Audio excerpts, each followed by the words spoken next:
Eh bien, bonsoir à toutes et à tous. Merci de votre fidélité à nos rendez-vous de votre émission Café Mort, les lundis à 21h, pour découvrir ceux qui font notre société, ceux qui font la France, ceux qui sont engagés. Ce soir, on va accueillir un artiste, parce que c'est un artiste, qui travaille dans le milieu artistique.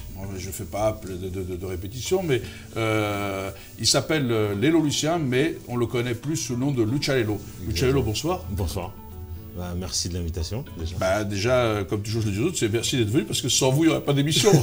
Donc, c'est moi, on peut se tutoyer, bah oui, on se connaît, on se tutoie, donc on le sait, on se connaît dans le truc. Ouais. Mais sans toi, disons qu'il n'y aurait pas d'émission.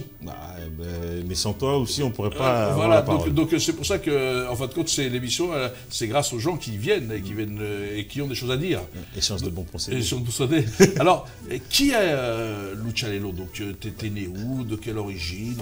T'es arrivé comment, en banlieue? Ou est-ce que t'es de la banlieue?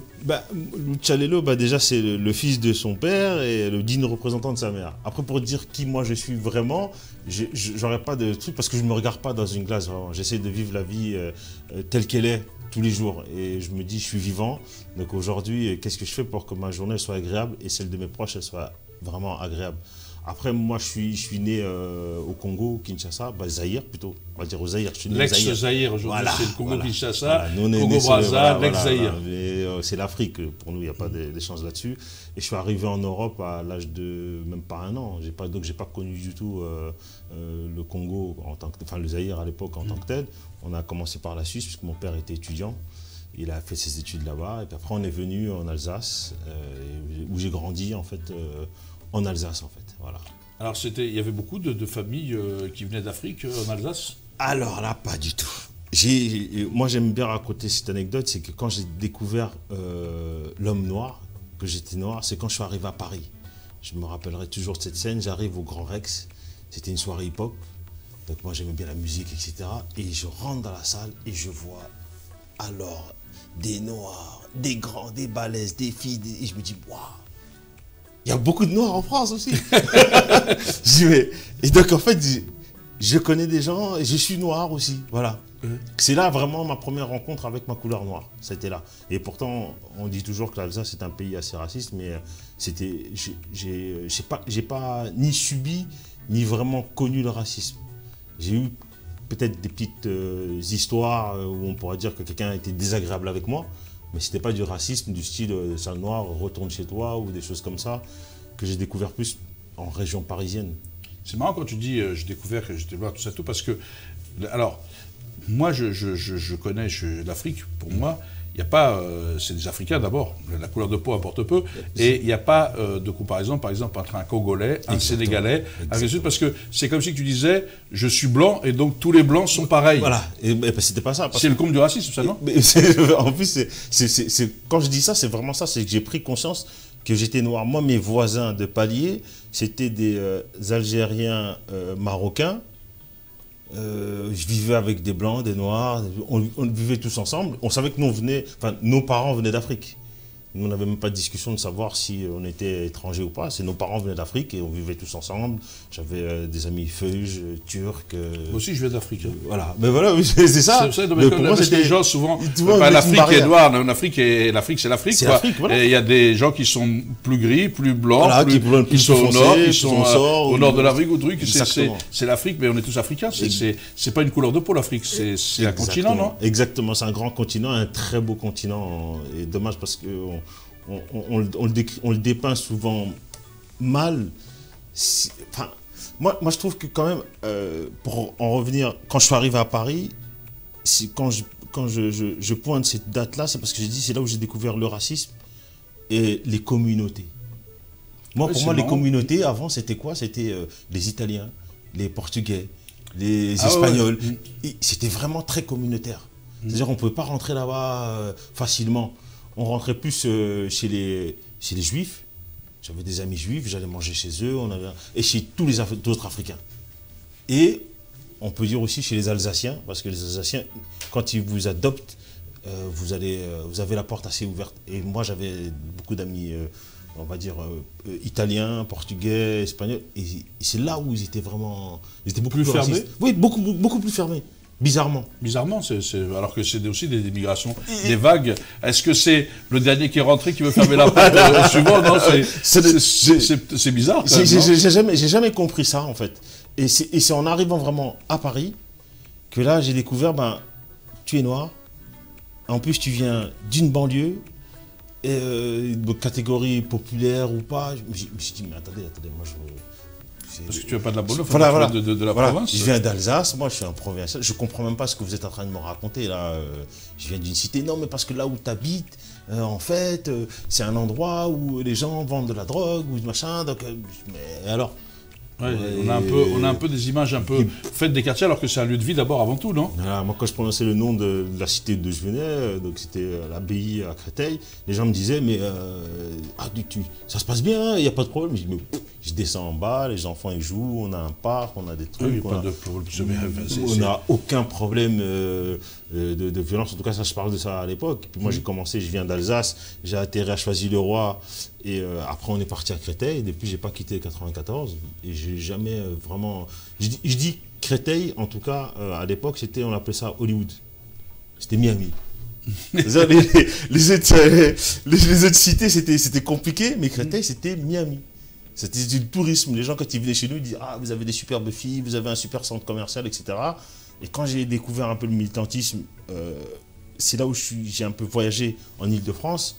Et là, j'ai été découvrir Clichy-sous-Bois, j'ai été découvrir Villetaneuse, Stein. Et là, j'ai dit, waouh, il y a des gens, on les a vraiment mis dans des trucs comme ça.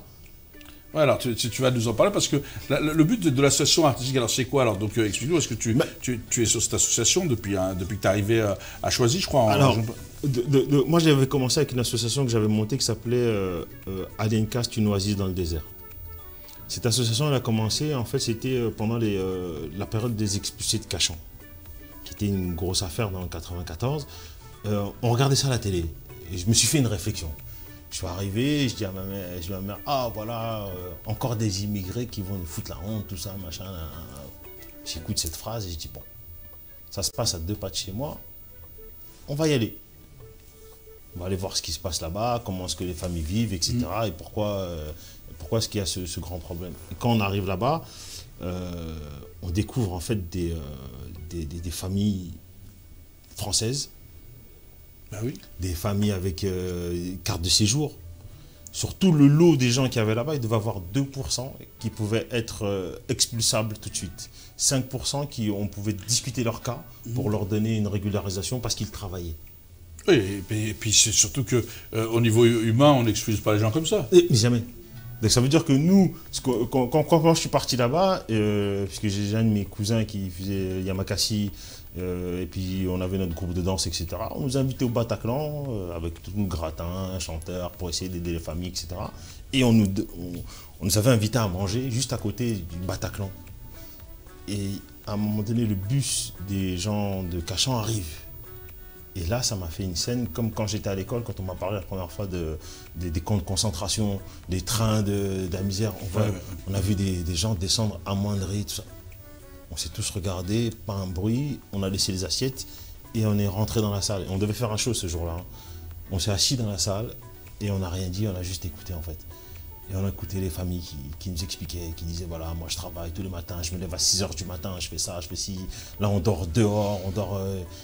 Et en fait, c'est à ce moment-là que je me suis dit, plus jamais je regarderai quelqu'un avec un mauvais regard. Je vais d'abord apprendre à le connaître et après je donnerai mon avis sur ce qu'il y a à faire.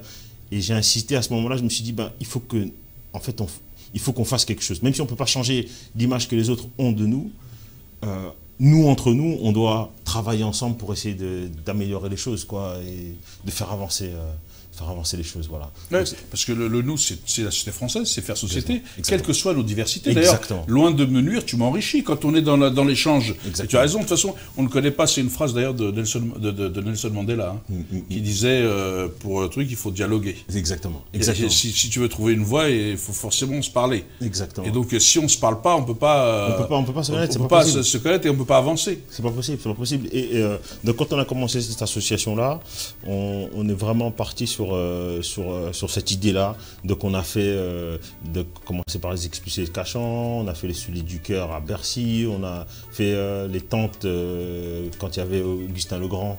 Oui, au canal Saint-Martin. Voilà, on a fait la deuxième partie avec tout un groupe. On avait fait Fresnes aussi. On avait été aidé pour les gens Villiers-le-Bel. Ça, c'était aussi une sacrée histoire avec ce jeune qui sont morts. Oui, tout à fait. Ouais. Voilà, qui était parti sur une histoire d'émeute après. Enfin, ils appellent ça une émeute, mais c'était quand même beaucoup de violences policières qui ont poussé à ça. Parce que c'était. Bien sûr, les gens ne le disaient pas à l'époque, mais c'était une histoire de voiture bélier. Mais souvent, les gens, ce qu'ils annoncent comme des émeutes, même si personne ne peut cautionner que l'on casse, que l'on ceci, qu'on le soit bien clair, c'est pas ça. Mais que les gens aussi entendent la colère populaire, parce qu'à un moment donné, quand on se bat pour la dignité, souvent, il y a des peuples qui se battent pour la dignité. On voudrait nous faire croire qu'ils sont terroristes.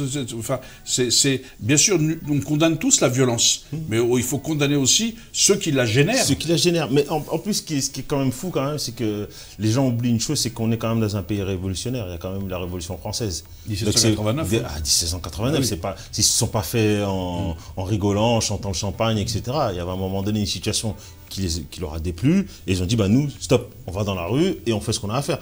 Donc, c'est quand même notre héritage. On va tous dans ces écoles-là, on apprend tout ça, et à un moment donné, on vous dit, ben, si vous pouvez vous faire entendre, le meilleur moyen pour vous faire entendre, c'est...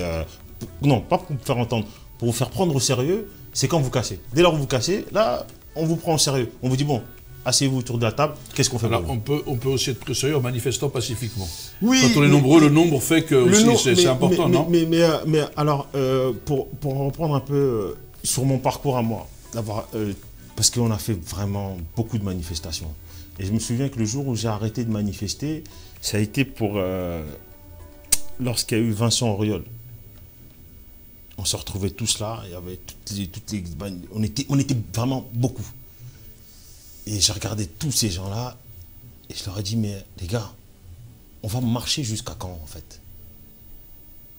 Ça fait longtemps qu'on marche. Mais on fait que ça. On fait que ça. Dès qu'il y a un problème. Dans le Larzac. Voilà, mais on a fait des kilomètres. Depuis 83, on est en marche. Mais bien sûr. Enfin, en marche pas le parti. Hein. Mais on est en marche. Celui-là aussi, nous fait marcher. Voilà, mais on marche beaucoup, oui. Et ce jour-là, je leur ai dit, non, les gars, moi, j'arrête ça, en fait. Je vais arrêter de marcher. Je vais trouver d'autres moyens pour essayer d'être plus efficace. Mais le côté artistique, justement... Mais c'est là où ça arrive. Le côté artistique, c'est pas plus efficace, quand même? Mais mobiliser des gens qui ont une aura, qu'on entend, c'est aussi bien du tout. Est-ce que ces gens-là se mobilisent bien facilement? Alors, sans donner de nom ou quoi que ce soit, les gens, pour se mobiliser, c'est très difficile. Parce qu'ils ont peur. Pour leur carrière? Ils ont des peurs. C'est-à-dire... La peur déjà vient, je pense, de nos parents, ce qu'ils nous ont retranscrit. Parce qu'ils nous disent toujours, ne fais pas de bruit, ne fais pas de vagues. Si tu fais ça, on va te dire ça. Si tu fais ci, tu seras expulsé. Voilà, tu seras expulsé, il y aura ci, il y aura ça. Tu vas arrêter ta carrière, tu vas arrêter ton... Et voilà. Sauf que les enfants sont chez eux maintenant. Ils sont français. Mais il faut arrêter les bêtises. Ils sont chez eux. Mais il faut arrêter les bêtises, 5 minutes. Qu'est-ce que ça veut dire être chez nous ou pas chez nous? On n'a connu que la France. Ben oui. Qu'est-ce que vous allez nous dire quand on va en Afrique? C'est des Français qui s'expriment. C'est des Français qui revendiquent leur droit d'être Français. Leur droit d'être Français. Et leur légalité. Tout simplement. Moi, quand je fais la pièce, pour revenir à cette anecdote, quand je fais la pièce d'identité de mon fils, la dame, elle dit, oui, bon, comme l'un de vos parents est étranger, tout ça, est-ce que vous êtes d'accord d'être Français? Mon fils la regarde dans les yeux, il dit, vous dites quoi, madame, là? Il a 13 ans. Hein. Vous dites quoi, comment ça, je suis pas français? Elle dit, non, mais c'est la loi qui... Il dit, mais non, mais madame, je suis français.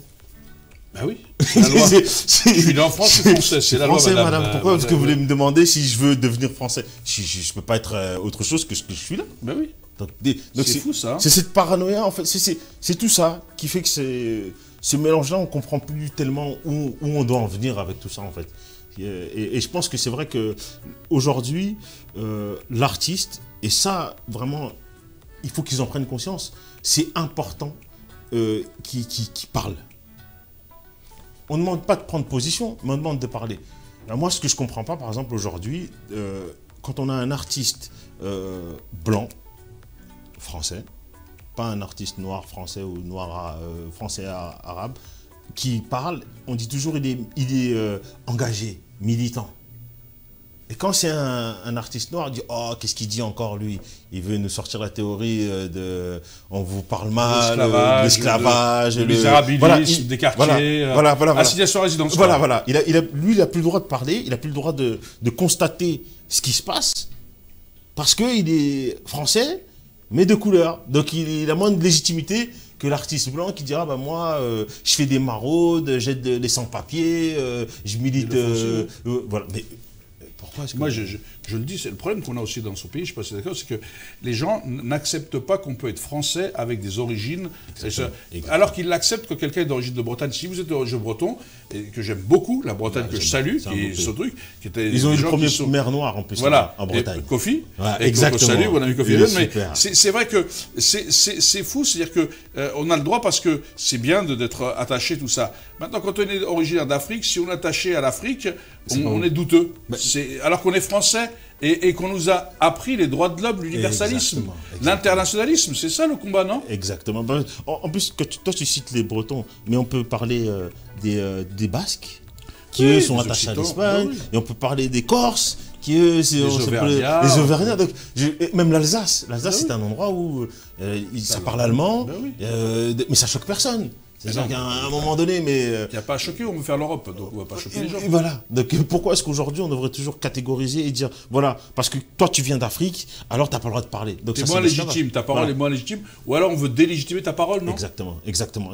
Aujourd'hui, c'est le sens que je comprends. Et très souvent, j'ai l'impression que même les gens qui sont, entre guillemets, d'origine, enfin, où leurs parents sont d'origine, quand ils voient un arabe ou un noir parler. Puis en plus, c'est dommage que je dise cette phrase-là parce que c'est des Français. Ben oui, c'est pour qualifier. Voilà, c'est pour qualifier. Voilà. Ouais. Et ils disent mais ah non, tais-toi, ne dis pas ça, vas-y, tu vas encore rentrer dans des débats machin. Mais c'est normal, ils sont chez eux. Mais comment ça, ils sont chez eux? Ça veut dire quoi, ça, ils sont chez eux? Ce qui est drôle dans ce que tu dis, il y a aussi une tentative d'opposer les Blacks et les Arabes. Voilà. Ou les Arabes, parce qu'ils ne sont pas Arabes, il y a des Berbères, enfin, ou les gens d'origine d'Afrique. Alors que la question, c'est, moi, quand les gens me disent un tel, je dis, attends, qu'est-ce qu'il a fait, c'est quoi les valeurs? Est-ce que le fait d'être black ou pas, ça lui donne une crédibilité ou pas? Qu'est-ce qu'il défend? Dis-moi le fond.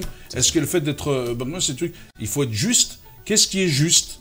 Si on m'a appris, moi, à essayer de faire, quand tu disais le dialogue, de voir ce qui est juste. C'est ça. Il ne faut pas s'opposer. C'est-à-dire que si on mène tous le même combat, le but est de mener le même combat, pour la justice sociale, pour l'égalité. Je ne vois pas pourquoi les gens se divisent. Non. Mais c'est la réalité, surtout que si ils regardent bien, lorsqu'on regarde la télé, on a des partis de gauche, on a des partis de droite, on a des partis d'extrême droite, mais lorsqu'il y a, par exemple, l'histoire qu'il y a eu pour Charlie Hebdo, ils étaient tous de même concert. Ben oui. Ils dénonçaient tous les mêmes choses. Ben oui. Il n'y a pas d'histoire. Et pourtant, parmi eux, il y en a qui sont plus violents, il y en a qui sont plus méchants, il y en a qui... Alors pourquoi est-ce que nous, on devrait toujours nous catégoriser et se diviser? Bah oui, lui il est violent, mais sur ce coup-là, il dit la même chose que nous. Donc on peut être dans la lutte avec lui à ce moment-là. Est-ce que tu ne penses pas que c'est aussi un peu l'héritage colonial? Parce que c'est ce que faisait le colon pour garder le pouvoir. Il divisait les gens. Pendant qu'on passait du temps à se bouffer le nez entre soi, les colonisés, eh ben on ne s'occupait pas de ce que faisait le colon. Est-ce que c'est pas ce qu'on essaie de nous reproduire? Mais je pense, et même j'affirmerais ça, parce que pourquoi est-ce que je m'appuie un peu sur... J'ai eu la chance de grandir en province et d'avoir fait d'avoir forgé mon caractère d'homme à Paris. Donc Paris est la capitale et ici il y a des mœurs qu'il n'y a pas en province. Quand j'étais en province, je ne me posais pas la question de savoir si je mange avec Akli ou Samira ou quoi. J'ai un ami à moi, il est super intelligent, je vais manger avec lui. Et on ne se posait pas la question. Ici, on commence à se poser la question, lui c'est un frère, machin, bon, il est musulman, mais est-ce qu'il est intégré, il n'est pas intégré, s'il n'est pas désintégré, il vient d'Algérie, il vient du Maroc, il vient du... Mais pourquoi en fait? Qu'est-ce qui change à mon ami? C'est ça. C'est les valeurs qui doivent nous qualifier par les origines. Et pour en revenir à ce que tu disais, c'est que comme Paris, c'est comme là où les modes sont lancées, effectivement, l'état d'esprit ici, il est vachement colonial. C'est-à-dire qu'on peut même arriver à des endroits, les gens ne vous connaissent pas, ils ne savent pas qui vous êtes, et ils vont vous traiter d'une certaine manière. Et tout d'un coup, dès qu'on dit un peu notre statut, ah ben moi je suis un peu artiste, ah ben moi j'ai ça, oh, ah monsieur, mais on ne savait pas. Mais on n'a pas besoin de savoir.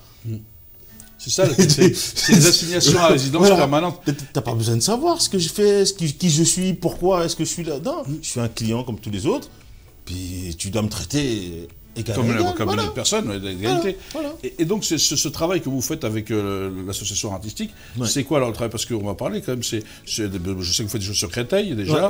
Et donc, c'est quoi le but? Comment vous procédez tout ça alors, sur l'artistique, là, je suis vraiment rentré dans la partie vraiment artiste. Donc, je m'appuie sur tout ce qui est, on va dire, tout ce qui est artistique et sportif pour essayer de créer une dynamique chez les jeunes de développement. Alors l'idée n'est pas de dire que demain ils vont tous devenir artistes, qu'ils vont tous être chanteurs, qu'ils vont avoir des millions. Non, c'est de leur dire, ben voilà, pour arriver à ce que vous voulez, il y a des règles, il y a des chemins à suivre. Donc moi, ce qu'on essaie de leur retransmettre, c'est des valeurs et des codes pour réussir, tout simplement. Donc aujourd'hui, si vous passez du temps avec nous, vous allez apprendre des techniques pour faire de la télé, des techniques pour faire tenir une caméra, ou être derrière la caméra, ou chanter, ou danser, etc. Et toutes ces techniques-là, vous allez pouvoir les retransmettre dans n'importe quel autre métier. Parce que moi, avant de faire de la musique, j'ai fait plein de métiers et en fait, c'est la manière dont on amène l'intelligence à travailler qui nous permet d'arriver à notre but. Donc vraiment, artistique, on travaille là-dessus. Et puis, ça permet à des jeunes introvertis ou des jeunes extravertis, tout ça, de se canaliser ou de s'exprimer. C'est ça, non, le but Exactement. Là, c'est vraiment ça. Parce que je me suis rendu compte qu'aujourd'hui, ça, c'était vrai à l'époque, mais aujourd'hui, j'ai un peu plus de mal de comprendre nos jeunes parce qu'ils se sont laissés endormir, j'ai l'impression. Comparé à ce que nous, on était, ils se sont vraiment laissés endormir par la nouvelle technologie, on a l'impression des fois qu'ils sont touchés par rien. Ils sont révoltés, mais pas touchés, en fait. Ouais, ils sont pas... Voilà. Ils vont pas... Ils sont révoltés contre tout, mais ils ne savent pas contre quoi. Ils ne savent pas contre quoi, et voilà. Mais l'idée, c'est vraiment de se dire, bon, on rentre dans quelque chose que vous aimez, donc la musique, le chant, le cinéma, des tas de choses comme ça, et on vous emmène à avoir des codes qui vous permettent à n'importe quel moment de devenir un caméléon. Parce qu'aujourd'hui, si vous n'avez pas ça, vous ne vous en sortirez pas en fait. Alors, moi je sais que tu es musicien, le challenge, parce que et les gens ne le savent pas, mais si je te disais que tu es, parce que j'ai envie de parler un peu aussi de l'Afrique, des valeurs, pour partager des choses, si je te disais que tu étais un enfant de la balle, parce que toi tu viens d'une famille de musiciens, de chanteurs, ce qui n'est pas le cas de tout le monde. Ce qui n'est pas le cas de tout le monde. Moi je suis d'une famille de chanteurs, donc mon grand-père côté maternel, c'est l'inventeur de la rumba congolaise qui s'appelle Rochero Taboulé, qui est celui qui a vraiment exporté la musique africaine dans le monde entier. Il a créé des groupes, malheureusement il est décédé il y a quelques années, là, en 2013. On salue parce que les jeunes ne connaissent pas cette génération Taboulé. Mais ils le connaissent par le biais de son fils, qui est Youssoufa, un de ses fils, parce qu'il a quand même dans la musique, il a Youssoufa. Il avait comme petite fille Shaim, celle qui avait signé chez Booba. Son autre frère s'appelait Peggy, qui lui avait lancé tout ce qui était R&B, qui avait fait des albums pour Diams. Il a fait le noir et blanc de Sefiou. Ouais, c'est une grande famille. C'est une grande famille musicienne. D'artistes. On a vraiment ce petit côté-là. Et le père de ma mère, lui, il jouait dans l'équipe des Léopards du Congo. Donc, on a les sportifs, les musiciens. C'est des enfants normaux, c'est des familles d'artistes dans tous les sens. Voilà, et c'est pour ça que c'est marrant. J'ai aimé les léopards du Congo parce que les léopards du Congo, c'est le Congo Kinshasa. Alors qu'il y a aussi le Congo Brazza, mais qui sont aussi des joueurs de foot. Voilà, exactement. Donc, je pense parce que les léopards, c'est l'emblème du grand Congo. Exactement. Qui a été pérempté, j'ai l'impression, par le Congo Kinshasa. Les léopards, c'est le grand Congo, avec le Rwanda, tout ça. C'est le grand royaume du Congo, un immense royaume, non? Exactement. Et c'est pour ça que Mobutu avait repris ça. Parce qu'il voulait... La toque léopard, parce que c'est les emblèmes des rois du Congo. Voilà, pour rassembler, parce que lui, c'était à la base des bases, c'était ça son leitmotiv, c'était de réunir ce Congo et de régner... Je reconnais une chose, c'est qu'il a réussi, après d'autres trucs, c'est qu'il a fait venir Mohamed Ali, Ali Boumaye, dans les rues de Kinshasa, le fameux Ali Boumaye, Ali tue-le, c'est ça, non? Oui, moi j'étais très bébé à cette époque-là, parce que même pas, c'était un an avant ou c'était pendant ma naissance. J'aurais bien voulu vivre ce moment-là, parce que quand ma mère m'en parle, quand les grands m'en parlent de ce moment, ils me disent, mais vraiment, à ce moment-là, le Zaïre était un grand... La fierté de l'Afrique. Oui, oui, c'était... Je veux dire, Mohamed Ali, en Afrique, c'était la fierté de l'Afrique, c'était la fierté de tous les Africains étaient fiers de ceux qui viennent combattre en plus à Kinshasa. À Kinshasa, ils font venir des grands artistes, James Bond, donc mon grand-père avait chanté. C'est l'Afrique, le berceau de l'humanité, avait retrouvé de la couleur, non? La couleur, c'était magnifique, c'était magnifique. D'autant plus que quand moi je revois ces images quelques années plus tard, parce que quand nous on allait... Il y a un film d'ailleurs là-dessus. Oui, oui, exactement, sur Ali. Et quand nous on allait à l'école, moi il y avait un truc qui m'avait toujours choqué quand je regardais dans le Larousse ou dans le dictionnaire, où c'était... on lisait Congo, pays... non, Zaïre à l'époque, c'était Zaïre, pays, je ne sais plus combien d'habitants, un des plus grands pays d'Afrique, et où il y a la corruption, règne la corruption, la pauvreté, etc. Tout à fait. Ça n'a rien à voir avec ce qu'on devrait vivre, puisqu'il y a quand même le pétrole, ils ont un barrage hydraulique, ils ont de l'essence, ils ont de l'or, de diamants. Ils ont des ressources naturelles comme toute l'Afrique, beaucoup d'ailleurs. Mais c'est pas eux qui les gèrent, c'est ça le difficulté d'Afrique. C'est ce grand parallèle. L'Afrique a la matière première, mais malheureusement, on la vend au prix qui est fixé par les Occidentaux, et après on achète la matière finie, mais au prix qu'eux ils fixent. Donc l'Afrique perd à l'aller ou au retour. Et au retour, voilà. Mais c'est pour ça qu'on se dit à un moment donné, mais pourquoi nos dirigeants à un moment donné ne disent pas nous on va prendre cette matière première, on va la transformer sur place, ce qui ferait de l'emploi tout simplement économiquement parlant, et après on sortirait ça de chez nous. Qui sont plus chers pour les transformer. Voilà. Mais quand même, c'est une anecdote comme ça que j'ai, parce qu'à une époque, moi je me suis dit, bon, comme là, les perspectives de développement en France, c'est pas ça. Je vais peut-être repartir aux Zaïre, travailler là-bas, faire des choses. Et ma grand-mère, qui était commerçante, paix à son âme aussi, elle me dit, mais qu'est-ce que tu vas aller faire là-bas? Je dis, mais je vais aller... c'est votre pays, mais nous, voilà, on a eu l'école ici, on a des petits diplômes, on peut faire... Puis elle me dit, mais tu sais quand même qu'on est, depuis l'époque Mobutu, sous embargo. Je dis, c'est quoi l'embargo? Elle me dit, bah, t'as pas le droit d'exporter ou d'importer. Je dis, oh. L'Afrique, elle est sujet à des règles qui dépassent la compréhension, c'est vrai. Tu vois? Pourquoi? Qu'est-ce qui se passe? Comment? Non, parce que, voilà. Et je sais même, à l'heure actuelle, je pense que l'embargo est enlevé, mais je suis même pas sûr encore. Mais de toute façon, il y a des règles. Hein. On ne peut pas vendre à qui on veut. C'est comme ça. L'Afrique, elle ne tient pas son destin entre les mains. C'est un truc que tout le monde le sait. Mais juste parce que, comme l'émission va toucher à sa fin, c'est un grand débat. Moi, je veux que tu reviennes sur la partie artistique parce que j'ai beaucoup été attristé quand on a perdu quelqu'un comme Papa Wemba, que les médias français n'en aient pas parlé autant, parce que c'est quand même, Papa Wemba, c'est quand même quelqu'un, tu parlais de la rumba, c'est quand même quelqu'un qui a apporté, qui a fait connaître, comme d'autres trucs, beaucoup. Mais comme on est sur ton territoire, sur le Congo, tout ça, Papa Wemba a quand même fait pas la rumba, comme je te parlais de tout ça, Papa Wemba a quand même été un des grands artistes africains. Énorme, parce que lui, en fait, c'était aussi un des disciples de mon grand-père, c'était mon parrain. Papa Wemba, j'ai une photo je la retrouve celle-là, où je suis sur ses genoux habillé en cow-boy, tout ça. Il a vraiment fait beaucoup de choses en France. Vraiment. Et c'est vrai que c'était très dommage qu'on n'a pas plus mis en avant lorsqu'il nous a quittés, parce qu'il a inspiré des gens comme Jean-Paul Gaultier, c'est lui qui a fait vraiment le truc des sapeurs, tout ce qu'on voit aujourd'hui, donc ça fait comme jamais aujourd'hui. Sacré sapeur. Voilà.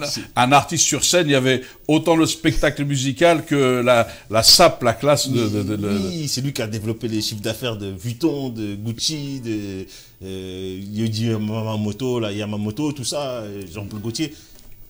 Il a fait partie vraiment de ces gens qu'on peut dire au niveau de la culture qui a amené beaucoup de choses ici en France et en Afrique aussi, parce qu'il faisait aussi le tour de l'Afrique, on l'aimait beaucoup, puis en Belgique aussi, où on parlait beaucoup. Oui, parce qu'il y a beaucoup de Congolais en Belgique. Voilà, c'est important de le dire. Mais au-delà, il a dépassé le Congo. Hein. Je crois que c'est devenu une référence africaine, Papa Wemba. En plus, bizarrement, peut-être même plus que mon grand-père, qui était Rocher Taboulay, il était plus une référence, parce qu'il lui, il était sur le terrain. Et si on veut, moi, mon grand-père, il était tellement partout. Oui, mais le problème, c'est que c'était une autre époque, il n'y avait pas les mêmes consciences médiatiques, on n'avait pas besoin aussi de mettre comme d'autres artistes qui sont venus du Mali, du Sénégal, etc., pour pas tous les citer, mais c'était peut-être médiatiquement plus facile dans cette période-là que lors de ton grand-père, parce qu'il y avait peut-être moins de Il y avait moins de réseaux sociaux, médiatisation, moins de oui, il y avait médiatisation. il y avait beaucoup moins. Et puis lui aussi, c'était un artiste international. Il restait jamais vraiment longtemps quelque part. Il venait, il nous a fait découvrir le premier flat hotel en France. Après, il se repartait, on faisait des grandes tablées comme ça. Et il voyait les petits enfants, il faisait des bisous. Après, il partait. Mais c'est vrai que Papa Wemba, on le voyait beaucoup plus en plus. À cette époque-là. Donc là, on aurait bien continué à discuter, mais l'émission touche à sa fin. C'est ça. Donc On on aura a rendu quand l'occasion. même hommage. J'espère que dans le parcours que tu fais, tu parles de ces grands artistes. En tous les cas, merci d'être venu nous parler de ton action, Oui. de ton engagement Oui. sur l'Afrique, sur artistique, pour donner Oui, la parce que- parole aux gens. et trucs. Là, on prépare une émission qui s'appelle La Black Card, faut pas que j'oublie ça, donc en couple là. C'est une émission où justement c'est tous ces jeunes artistes de la nouvelle génération, on essaie de leur donner une lumière et de leur permettre d'avancer et tout ça. Donc si jamais il y a des annonceurs, des chaînes qui veulent nous prendre, nous sommes là. Il y a Voilà. un projet sérieux. C'est un projet sérieux qui s'appelle la Black Card. Donc Ouais, on Black en parle Card, sur on va ce faire le site. show, voilà. Voilà, Black Card va faire le show. Et tu m'avais invité, mais comme je serai à Oui, l'étranger, oui, enfin, malheureusement. mais on va se revoir, hein, On ça, va se c'est revoir. pour mon On idée de va noir, faire. on va Voilà. pouvoir- En tous les cas, je soutiens l'action, toutes les actions qui permettent aux gens de s'exprimer ou d'exister. En tous les cas, on Merci de soutient. m'avoir invité, Merci à toi d'être venu. Et nous, on se retrouve lundi prochain à 21h avec un nouvel invité. Et merci de votre fidélité. Sans vous, il n'y aurait pas d'émission, sans nos invités non plus. Et donc, je vous souhaite une bonne soirée et je vous dis à lundi prochain, 21h. Bonsoir.